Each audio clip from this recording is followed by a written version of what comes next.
Hey guys, today's strength workout is going to be every minute on the minute for 5 minutes. We're going to do 4 front squats. You're going to pick the load on that. You can do this with a barbell. You can do it with dumbbells if you need to, or any odd object, something heavy that you can hold in your hands in the front rack position. Not going to have a whole lot of rest in between here because every minute on the minute we're going to begin another set of 4 reps. So if it takes you 30 seconds to do that, you're going to have 30 seconds to rest. The bar is going to start on the ground.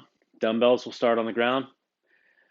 In that range of motion that we're looking for, we want to start with your hips fully extended, completely open, and we want to go through a full range of motion. So that means getting your hip crease lower than the top of your knees or below parallel.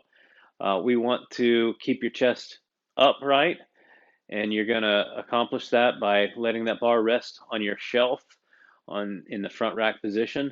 Keep your elbows up as high as possible and send the hips back, squat.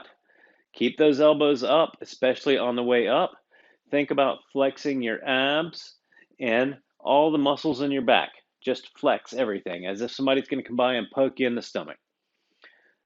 That's going to be our front squat. Same thing with the dumbbells. We want to keep your elbows up high.